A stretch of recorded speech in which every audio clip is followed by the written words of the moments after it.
m'appelle Patricia Lama, je suis coiffeuse papation, juriste de profession et gérante du salon PATS. Je pense que j'ai été entrepreneur dans l'âme. J'ai toujours été entrepreneur depuis que j'étais toute petite parce que étant orpheline de père et de mère, j'ai été obligée de subvenir à mes propres besoins en entreprenant. Donc je pense que j'ai toujours été entrepreneur sans savoir que je l'étais déjà. Donc c'est maintenant que je me suis plus organisée et tout pour être là où je suis aujourd'hui. Sinon je suis entrepreneur dans l'âme. Et mon entreprise s'appelle PATS Natural Beauty, qui veut dire beauté naturelle chez Patricia. Eh bien, cette entreprise est axée sur des activités qui se font dans un salon de coiffure. Donc dans ce salon de coiffure, nous faisons de la coiffure, l'entretien de cheveux, l'orientation capillaire, la vente de produits cosmétiques bio pour les cheveux et le corps, et aussi les conseils et la vente des accessoires artisanaux africains. Donc nous sommes dans ce domaine depuis plus de 3 ans, depuis décembre 2016. Et aujourd'hui, nous avons plus de 18 employés à temps plein. Donc nous sommes situés à Kipé et à Dabondi. Nous aidons les femmes à retourner au naturel. Nous les conseillons. Et nous aidons celles qui sont déjà au naturel à mieux s'entretenir, à mieux s'accepter et à valoriser cette beauté naturelle qu'elles ont. Donc nous essayons par exemple d'aider les femmes qui ont des calvities, qui ont eu des problèmes avec le défrisage, de les aider à retrouver leur chevelure parce que parfois c'est un complexe pour elles. Nous ne les disons pas genre d'abandonner les perruques ou d'abandonner les cheveux brésiliens, non. Nous essayons de leur faire comprendre la beauté originelle qu'elles ont déjà, les faire accepter leur propre beauté naturelle. Et nous les aidons à travers des coiffures que nous les proposons, des traitements que nous les proposons et aussi des orientations capillaires. Parce qu'il y en a qui veulent faire certaines coiffures qui ne les vont pas. Donc nous essayons de leur dire « Ah, cette coiffure serait mieux adaptée » ou « Telle coupe serait mieux adaptée pour votre visage » et tout. Donc nous sommes là pour ça. Et aussi nous proposons des produits cosmétiques bio.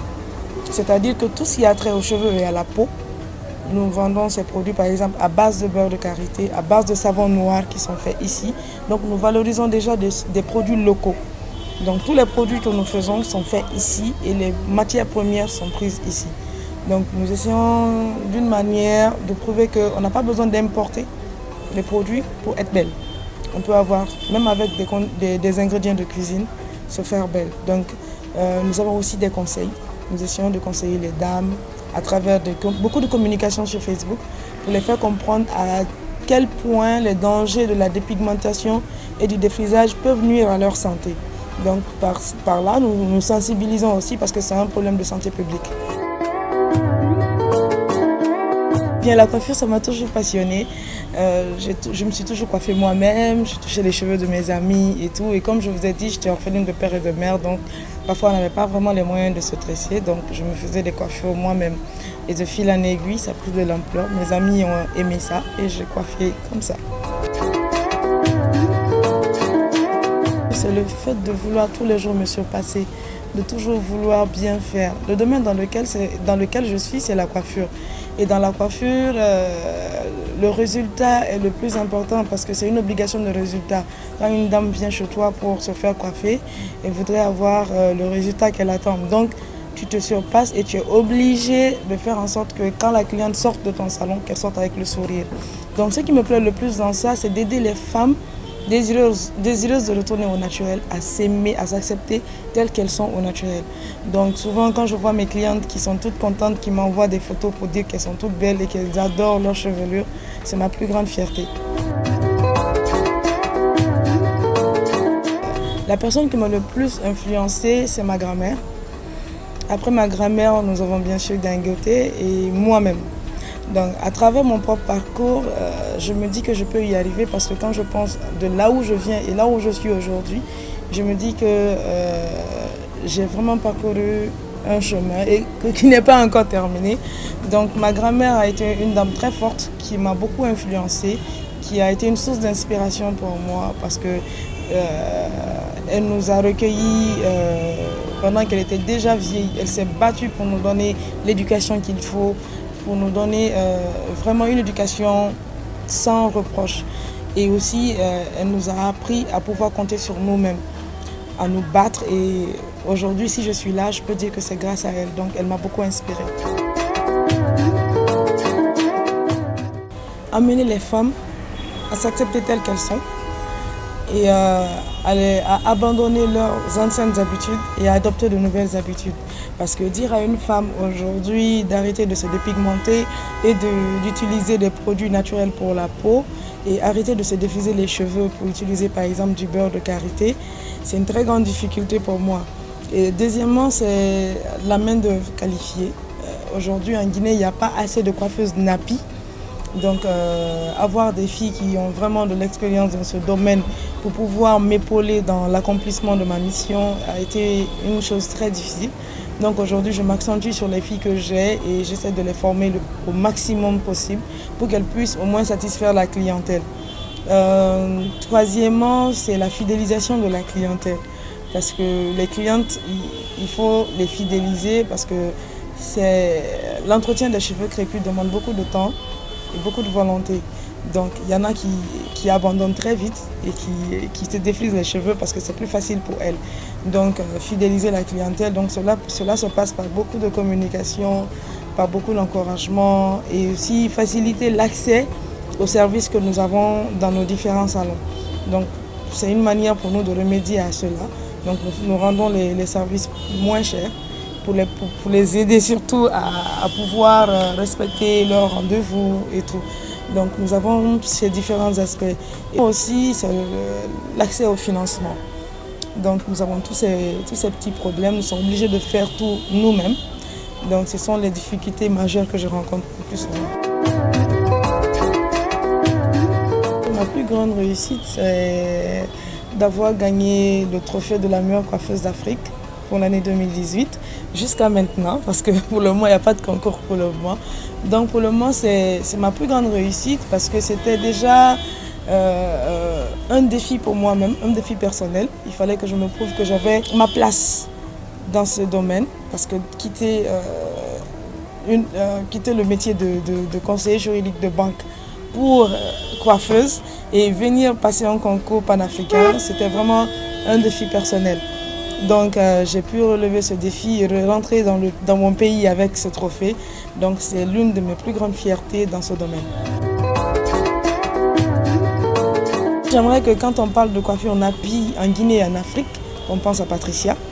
Quand on pense du retour au naturel, qu'on pense à Patricia. Quand on parle de produits cosmétiques bio, qu'on parle de Patricia. Et que quand on parle vraiment du taux élevé de retour au naturel, qu'on pense à la Guinée, parce que Patricia a pu faire adhérer beaucoup de femmes au mouvement Napi et surtout à les aider à retourner au naturel. Donc aujourd'hui, c'est ça, j'aimerais vraiment valoriser cela et inciter beaucoup de femmes à retourner au naturel. En tout cas, j'aimerais bien que plus tard, peut-être que je ferai un concours mondial et que je pourrai influencer le maximum de femmes possible à s'accepter et à respecter cette peau que Dieu nous a donnée. Il y a un début de commencement qui est vraiment très intéressant. Je suis très fière de la génération de femmes entrepreneurs qui est en train de se développer aujourd'hui parce que nous avons vraiment de grandes femmes qui sont en train de sortir de l'ombre et qui sont en train de s'affirmer et prendre la place qui leur est due. Donc moi je suis très fière de toutes ces femmes. Bien sûr qu'il y a du boulot à faire, mais je suis déjà très fière et j'incite beaucoup d'autres femmes à entreprendre. Parce que je pense que quand il y aura plus de femmes dans l'entrepreneuriat, il y aura vraiment un essor pour notre pays. Donc, surtout que l'entrepreneuriat est le socle du développement de notre pays. Il faut beaucoup de persévérance, d'abnégation, du don de soi, de courage, parce que c'est pas facile et ça ne sera pas du tout facile. Déjà commencer. N'attendez pas d'avoir un gros montant, n'attendez pas d'avoir tous les moyens réunis pour commencer. Déjà avoir l'idée, c'est déjà le commencement. Donc commencer et il y aura des épines sur le chemin. Il y aura beaucoup d'épines sur le chemin. Ne lâchez surtout pas. Si j'avais pris en compte le fait que je sois orpheline et que je n'avais pas les moyens de subvenir à tous mes besoins, si j'avais pris ça en compte, je ne serais pas là aujourd'hui. Donc moi je dirais surtout à tous ceux qui veulent entreprendre, de savoir déjà ce qu'ils veulent, de se lancer dans l'entrepreneuriat, mais dans un domaine qu'ils aiment beaucoup. Parce que la passion et l'amour de son métier sont très importants dans l'entrepreneuriat. Parce que si l'on n'aime pas ce que l'on fait, on abandonne très facilement. Donc beaucoup de courage, aimez ce que vous faites et ça finira par payer tôt ou tard. Merci beaucoup à cette plateforme qui me permet aujourd'hui de m'exprimer et de montrer un peu ce que je fais, de m'exprimer. Donc, entreprendre en Guinée, ce n'est pas chose aisée.